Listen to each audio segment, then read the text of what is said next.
апелациониот суд во Гостивар не само што им ги одби жалбите, туку им ги зголеми казните на по 3 години затвор за пожарот во модуларната болница во Тетово. Двајцата ја оценуваат одлуката како селективна и политичка правда, нагласувајќи дека се казнуваат лица кои немале улога во изградбата, додека вистинските одговорни остануваат на слобода. Поранешниот економски директор на Тетовската болница Арта Нетеми ќе поднесе жалба до Врховниот суд, додека поранешниот медицински директор Флорин Бесими ќе ги искористи сите правни средства за да ја докаже неправдата. Двајцата осудени за пожарот во модуларната болница во Тетово се решија на ваков чекор откако апелациониот суд во Гостивар им ги одби жалбите на пресудите од по 1 година и 6 месеци затвор и по жалбата на обвинителството и семејствата на жртвите им ги зголеми казните на по 3 години затвор. Оваа одлука на апелациониот суд во Гостивар ја нарекува селективна правда со политички и етнички мотиви. Селективна е затоа што уште од самиот почеток не беше покрената постапка против оние што го нарачаа, го изградија и го надгледуваа градењето на модуларната болница. Ние ја примивме како донација од Министерството за здравство. Етничка е затоа што обвинети сме само 2 албанци, додека министерот Филипче, зошто, навистина, а градежната фирма Брако на Ангјушев воопшто не беше ни истражувана бидејќи некој ја заштитил. И Флорин Бесими нагласува дека се осудени иако немале никаква улога во носењето одлуки или во изградбата на модуларната болница, додека оние што го проектирале и го изградиле објектот не се ни обвинети. Во писмен одговор тој објаснува дека пресудата се темели исклучиво на наводен недостиг на апарати за гаснење пожар, иако е докажано дека тие постоеле, факт што судот не го прифатил. Според него, особено е проблематично што апелациониот суд првично констатирал недостаток на основа за осуда, а потоа ја прифатил и дури ја зголемил казната на 3 години ефективен затвор. Јас лично ќе продолжам со сите правни средства за да ја отстранам оваа неправда од себе, како пред судовите, така и пред јавноста. Не можам да бидам осуден за рачни апарати за гаснење пожар, кои дури и да не постоеле, не би можеле да послужат за интервенција при таков пожар, кој беше последица на начинот на изградба на објектот. Ова е докажано преку сите експертизи. Со одлуката на апелациониот суд имаше бројни реакции во јавноста, но и од актуелни функционери, меѓу нив и Бледим Сејди од коалицијата Влен. Тој напиша дека товарот на вината им се наметнува на луѓе кои не распишале тендери, не утврдувале градежни стандарди и немале одговорност за надзор, додека оние што ја имале вистинската моќ, што подпишувале, одлучувале, молчеле, се уште се на слобода. Ова е двоен удар, еднаш за жртвите и еднаш за правдата, затоа што правдата што ги казнува невините за да ги заштити моќните не е правда, тоа е студена, пресметана и намерна неправда. Ако вистинските виновници не сносат одговорност, тогаш оваа трагедија не одзеде само човечки животи, туку ја изгори и довербата во државата. Покрај зголемувањето на казните за Бесими и Етеми, апелациониот суд во Гостивар ја зголеми паричната казна за Тетовската болница како правно лице за дополнителни 300.000 денари. МВР во соработка со полицијата на Бугарија спречи нелегален транспорт на оружје од Турција. При претрес на граничниот премин Капитан Андреево беа запленети 3 пушки, 20 пиштоли и 5750 куршуми во возило Волво со македонски регистарски таблички. Полицијата информира дека по целосното документирање на случајот и идентификацијата на сите инволвирани лица ќе биде поднесена кривична пријава.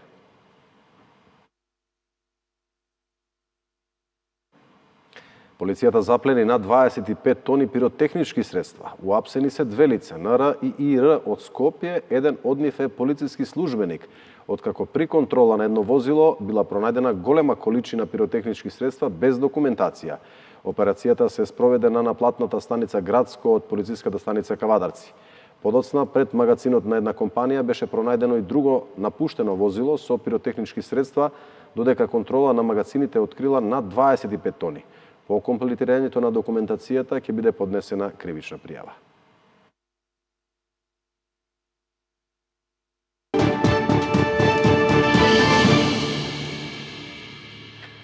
Енергетската криза и поскапувањето на електричната енергија предизвика остри судери во собранието, каде што опозицијата ја обвини владата за неподготвеност и лошо управување со енергетскиот сектор. Премиерот и министерката за енергетика ја префрлија одговорноста врз независните институции и надворешните фактори, бранејќи ја одлуката за прогласување на кризна состојба. Енергетската криза и зголемувањето на цената на струјата беа темите со кои започнаа пратеничките прашања на денешната собраниска седница. Председателот на СДСМ, кој е пратеник Венко Филипче, го праша премиерот зошто поречиси 2 години владење не е направено ништо за заекнување на енергетскиот сектор за производство на струја, зошто не се произведува со максимални капацитети, поради што сега увезуваме скапа струја и прогласуваме кризна состојба. Зошто сега мора да има поскапување на струјата за граѓаните, кој што ќе повлече и други поскапувања, разна цените, кои што видовме во периодот сега никако и ништо не направивте да ги исконтролирате. Ова прашање, господине Филипче, може би најдобро ќе ви го одговори новиот член на вашиот извршен комитет, господинот Бислимовски, кој што е брат на председателот на регулаторната комисија Марко Бислимовски. Регулаторната комисија по закон, по устав е независно тело. Не знам зошто мене ми го поставувате ова прашање. Сега околу енергетските капацитети. Изминативе година и половина повеќе од 50 луѓе кои што го уништувале тоа кое што е оставено од претходната влада на ВМРО ДПМН, односно од времето кога јас бев директор на тогашното ЕЛЕМ, се или под истрага, или се водат судски процеси. А поранешниот директор, висок поранешен функционер на СДСМ, е во бегство. Ако во нашиот период на владење, со огромна криза, кога цената на струјата беше 5 или 6 пати поскапа, се успеа да се исконтролира. Наместо сега да поевтини, ако сте имале толку капацитет да го менаџирате системот, сте требали во вие изминати година и пол да го направите тоа.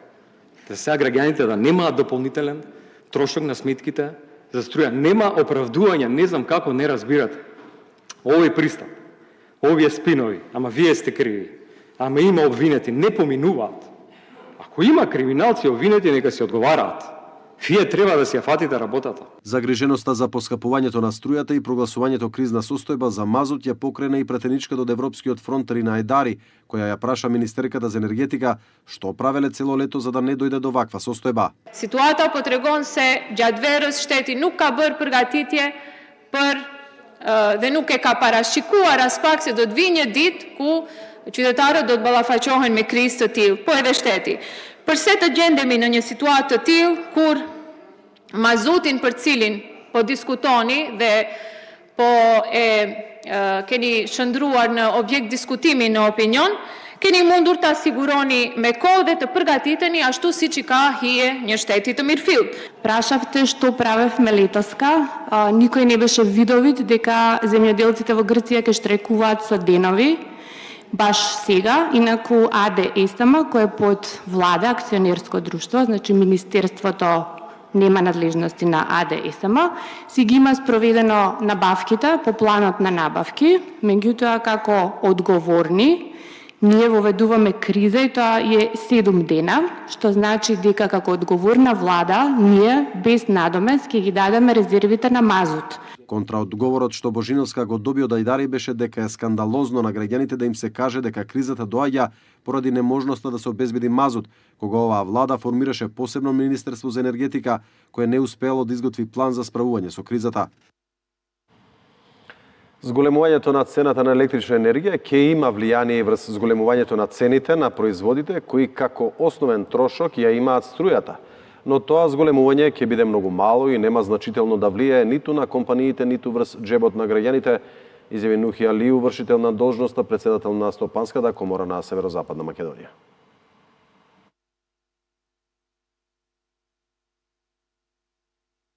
Rritja është minimale, sa unë kam informata, është minimale, një rritje që sa do kudo i mbulon do shpenzime fikse të ndërmarrjeve të cilat merren me prodhimin e rrymës, po sado që e vogël tjetë ajo rritje, normalisht që ajo reflektohet edhe në prodhimet të cilat si shpenzim kryesore kanë rrymën e elektrike.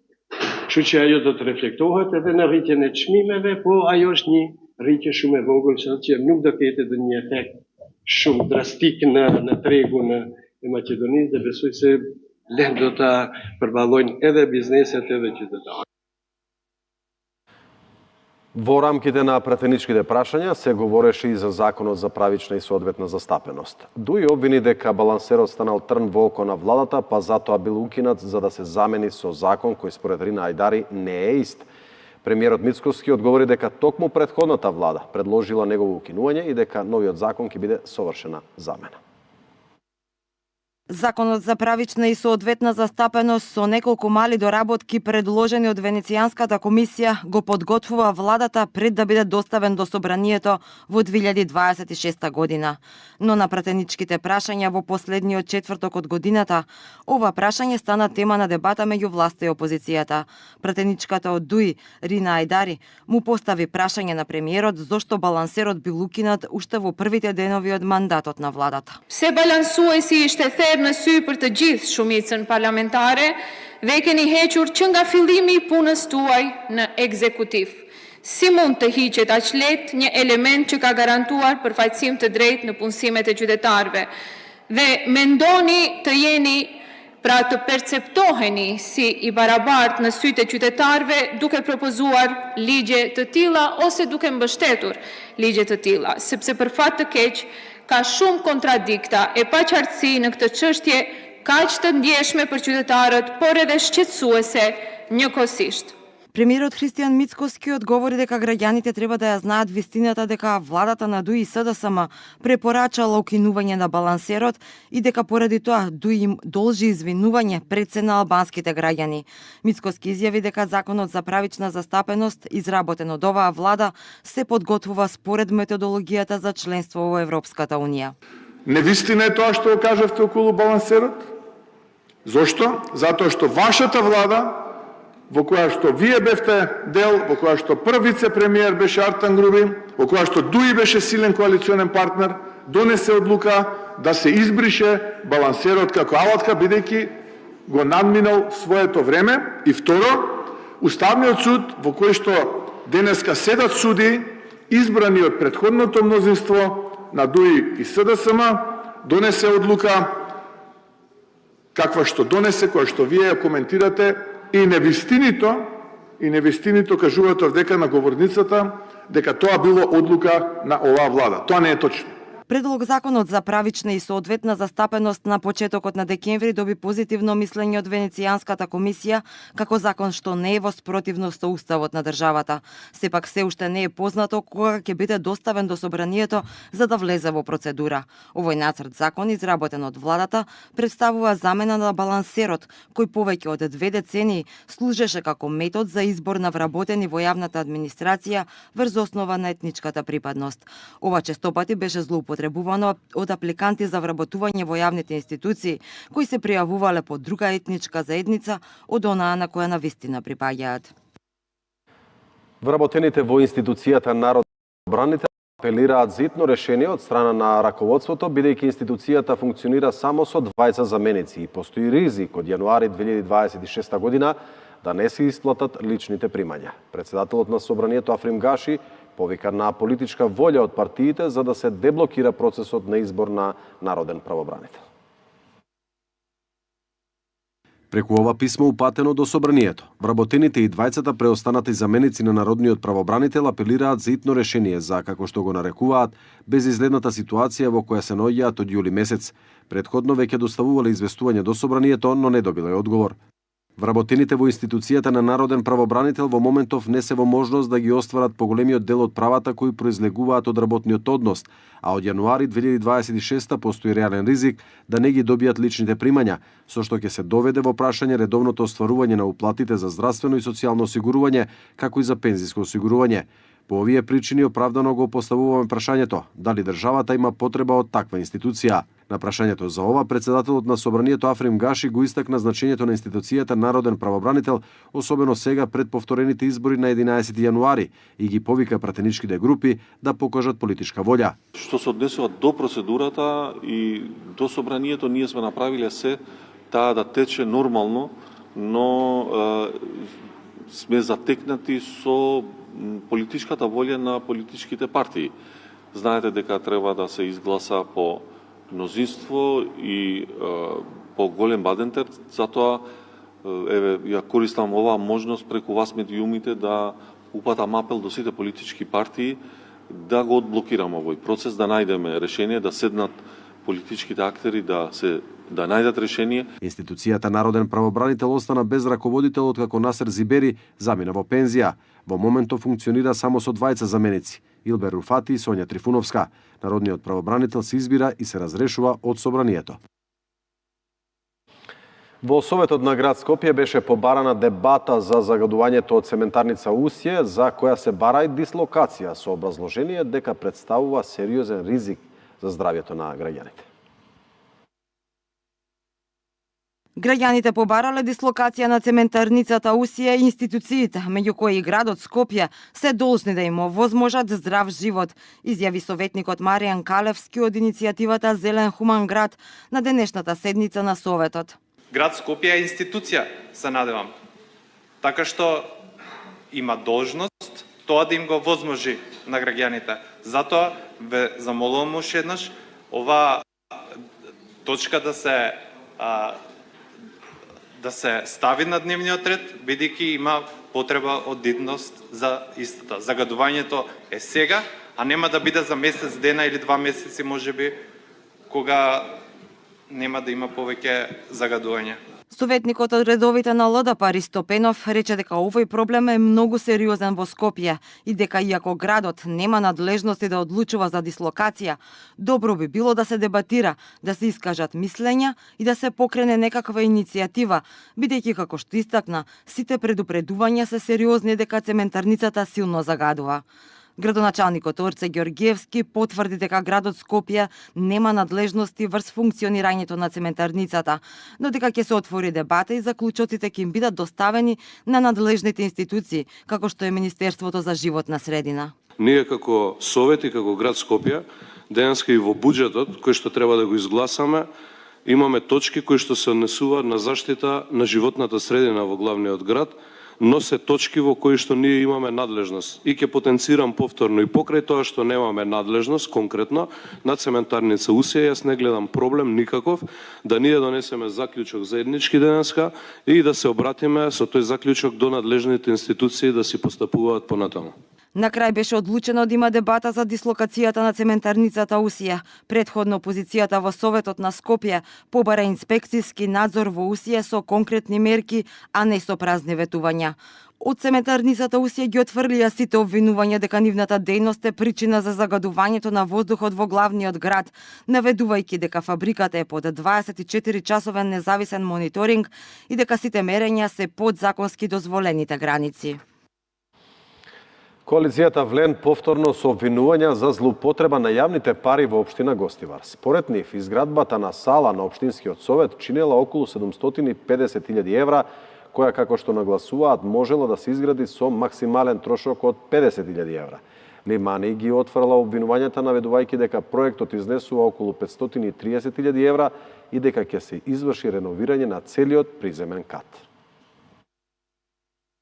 Продолжуваат обвинувањата на коалицијата Влен за, како што велат, манипулации со цената за изградба на салата на Општинскиот совет во Гостивар. Според нив, поранешниот градоначалник Арвен Таравари и поранешниот вршител на должноста Валбон Лимани го злоупотребиле општинскиот буџет. Салата на Општинскиот совет, која технички и функционално можела да се изгради со максимален трошок од 50.000 евра, изградена со скандалозна цена од околу 750.000 евра. Ова не е грешка, не е интерпретација, не е политичка дебата. Ова е тешка злоупотреба на јавните пари. Документот постои, сумата постои и документот е потпишан од Арвен Таравари. Кандидатот на НАИ за градоначалник на Гостивар, Валбон Лимани, ги отфрла обвинувањата напротив кандидатот Невзат Бејта и на коалицијата Влен. Синоќа во емисијата Клик Плюс тој појасни дека проектот ќе чини околу 530.000 евра и дека не станува збор само за изградба на салата на Советот, туку за реновирање на целиот приземен кат. Me sa kam informata, projekti është diku rreth 520-30.000 euro me kontratë, edhe nuk bëhet fjalë përveç për sallën e Këshillit, por bëhet fjalë për gati se të gjithë katin përdes, përfshin edhe qendrën informative, përfshin një qendër të re e cila do t'i shërbejë qytetarëve me toalete, me të gjithë elementet shtesë të cilët i ka, me izolime kështu me radhë, do me tha nuk bëhet fjalë veç për sallën, me sistem të ri për votim elektronik e kështu me radhë, mirë po unë nuk do të hyjë në detaje sepse thjesht nuk duhet binë nivelin e zotri Betës, prapë do të them qytetarët më së miri e dinë dhe më 11 janar do t'ja japim përgjigjen. Limани ги отфрли обвинувањата на неговиот противкандидат дека долгот на општината изнесува 30 милиони евра. Според него, реалниот долг на општина Гостивар е од 9 до 9,5 милиони евра. Limani очекува поддршка и од Алијанса за албанците на Зијадин села, со која, како што рече, заеднички реализираат активности. Во однос на резултатот од повторените избори на 11 јануари, Limani изрази уверување дека нема да има промена на резултатот. Гласините за незадоволството на Фатмир Limani во Беса беа поттикнати од неговото отсуство на еден партиски состанок и од критичкиот статус во врска со изборот на лидер на Влен. Билјал Касами негира тензии, вели дека комуникацијата е нормална и дека секој член има право да го искаже своето мислење. Limani бара брза институционализација на Влен. Веќе неколку дена кружат гласини дека Фатмир Limani е незадоволен од развојот на настаните во движењето Беса. Пред неколку дена председателот на Беса Билјал Касами, заедно со пратеничката Валбона Адили Емини, одржа состанок со партискиот огранок во Кичево, на кој Фатмир Limani не присуствуваше, но Касами вели дека тоа не представува никаква загриженост. Ne jemi në komunikim të rregullt me gjitha ministrat dhe gjithë funksionarët janë brenda Vlenit edhe brenda lëvizjes Besa. Mund të ndodhë që në momentet të caktuara mos jetë prezent dikush, po deri tash nuk është që ka ndonjë shqetësim që do kisha thonë me prezantuar në opinion. Во меѓувреме Limani објави статус на Facebook во врска со изборот на лидер на Влен. Тој предупреди дека исклучувањето, политичките пазари и фаворизирањето на поединци без реален придонес сериозно го загрозуваат опстанокот на коалицијата. Борбата со лакти и игнорирањето на актерите кои го донесоа обединувањето ја изгради оваа заедничка сила што денес се вика Влен, како и отворањето на вратите за сомнителни фигури кои до вчера се бореа против оваа коалиција, би било фатално за сите нас, разочарувајќи го секој гласач кој веруваше во слоганот "Ние сме еден глас", доколку се постапува по логиката собери што ќе ти дојде пред рака само затоа што некој те тапка привремено по рамо, тогаш постои реален ризик на денот на именувањето на лидерот да започне распаѓањето на Влен. Во врска со ова Касами изјави дека секој член има целосно право да ги изнесе своите ставови. Unë vlerësoj që çdo antar i çdo subjekti politik brenda Vlenit ka të drejtën e plotë që të jap qëndrimet e tij për rrugtimin e më të tjeshëm të Vlenit dhe edhe reagimin e zotit Limani dhe të tjerat i shoh në këtë drejtim se si të gjejmë rrugën më të shkurtë dhe më të mirë që Vleni sa më shpejt të bëhet një subjekt politik. Limani пред неколку дена за телевизија 21 изјави дека колку побрзо правно ќе се формираат органите на партијата Влен, толку побрзо таа ќе добие форма. Mendoj se të gjithë e dinë se kush mund të jetë përfaqësuesi më i mirë i shqiptarëve në kuadër të asaj përbërje e cila quhet Vlen. Po këtë duhet të ulem organeve të strukturës që përbën subjektin e Vlenit, Lëvizjes Demokratike, Alternativës Aleancës.